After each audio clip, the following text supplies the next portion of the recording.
Assalamualaikum warahmatullahi wabarakatuh. Nah, kali ini materi yang akan dibahas mengenai pembelajaran bahasa dan sastra berbasis karakter. Sebenarnya materi ini sudah dibahas sebelum-sebelumnya, namun ada sedikit pembahasan yang belum dibahas oleh kita semua. Jadi hari ini kita akan membahas sedikit saja mengenai pembelajaran bahasa dan sastra berbasis karakter. Nah, yang pertama ada prinsip-prinsip pembelajaran bahasa dan sastra berbasis karakter. Di sini ada beberapa dari selama tahun 1995 bahwa pembelajaran bahasa dan sastra Indonesia ini dilaksanakan dengan mengacu pada wawasan pembelajaran yang dilandasi ada 3 prinsip, yaitu humanisme, progresifme, dan rekonstruksionisme. Nah, yang pertama ada prinsip humanisme. Di sini ada 3 prinsip. Yang pertama, manusia secara fitrah ini memiliki bekal yang sama dalam upaya memahami sesuatu. Nah, di sini jadi si pendidik ini bukan satu-satunya itu sumber informasi, melainkan siswa ini disikapi sebagai subjek belajar yang secara kreatif mampu menemukan pemahaman sendiri. Dan dalam proses belajar mengajarnya juga, guru ini lebih banyak bertindak sebagai model, teman pendamping, motivasi, atau fasilitator. Lalu yang kedua ada perilaku manusia dilandasi motif dan minat tertentu. Nah, di sini yaitu isi pembelajaran ini harus memiliki kegunaan baik bagi siswa secara aktual. Dalam kegiatan belajarnya siswa ini harus menyadari bahwa ada manfaat penguasaan isi pembelajaran bagi kehidupannya. Dan isi pembelajarannya juga harus disesuaikan dengan tingkat perkembangan anak. Dan juga ada pengalaman dan juga pengetahuan kepada si siswa tersebut. Lalu yang ketiga ada manusia selain memiliki kesamaan juga memiliki kekhasan. Nah, di sini maksudnya itu bahwa layanan pembelajaran itu bersifat klasikal dan materi pembelajaran secara cepat juga, ada yang menguasai isi pembelajaran secara lambat atau juga ada yang cepat. Jadi siswa ini sangat unik gitu ya. Nah, lalu yang kedua ada prinsip dari progresifme.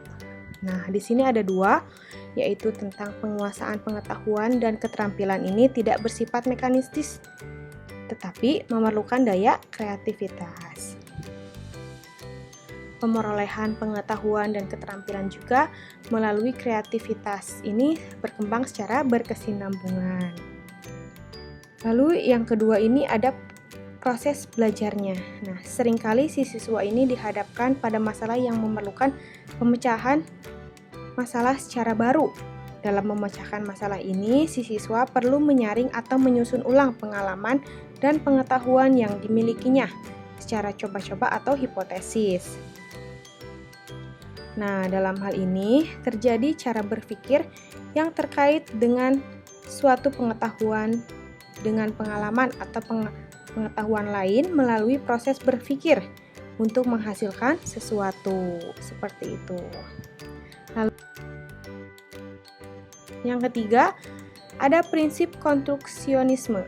Nah, di sini beranggapan bahwa proses belajar ini disikapi dengan kreativitas dalam menata serta menghubungkan pengalaman dan pengetahuan hingga membentuk suatu keutuhan.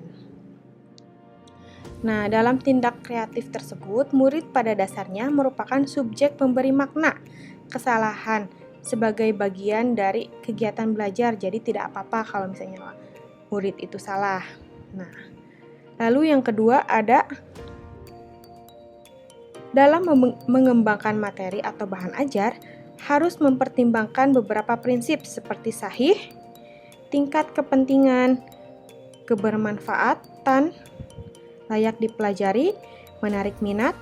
Bahan yang dipelajari siswa pun harus memperhatikan ruang lingkup, tata urutan, keberlanjutan, dan keterpaduan. Jadi harus ada keterpaduan. Nah, di sini ada kegiatan belajar secara efektif, perlu diperhatikan, ada prinsipnya juga. Yang pertama ini ada motivasi. Nah, di sini motivasi itu yaitu dorongan untuk melakukan kegiatan belajar, baik motivasi intrinsik ataupun ekstrinsik. Nah, motivasi intrinsik ini dinilai lebih baik sebab berkaitan langsung dengan tujuan pembelajaran itu sendiri. Lalu yang kedua ada perhatian atau pemusatan energi psikis terhadap pelajaran erat, kaitannya dengan motivasi. Nah, jadi untuk memusatkan perhatian siswa terhadap pelajaran ini bisa didasarkan terhadap diri siswa itu sendiri dan terhadap situasi pembelajarannya. Lalu yang ketiga, ada aktivitas belajar itu sendiri adalah aktivitas. Nah, di sini jadi bila pikiran dan perasaan siswa tidak terlibat aktif dalam situasi pembelajaran itu, pada hakikatnya siswa tersebut tidak belajar. Tapi penggunaan metode dan media yang bervariasi juga dapat merangsang siswa lebih aktif belajar. Jadi untuk metode dan media ini sangat penting dalam belajar siswa yang lebih aktif. Lalu yang keempat ada umpan balik di dalam belajar sangat penting supaya siswa segera mengetahui benar tidaknya pekerjaan yang ia lakukan. Umpan balik dari guru sebaiknya yang mampu menyadarkan siswa terhadap kesalahan mereka dan meningkatkan pemahaman siswa akan pelajaran tersebut. Seperti itu ya. Lalu yang kelima ada perbedaan individual adalah individu tersendiri yang memiliki perbedaan dari yang lain. Nah, di sini guru hendaknya mampu memperhatikan dan melayani siswa sesuai dengan hakikat mereka masing-masing. Jadi, siswa satu dengan siswa yang lain ini pasti berbeda-beda. Nah, guru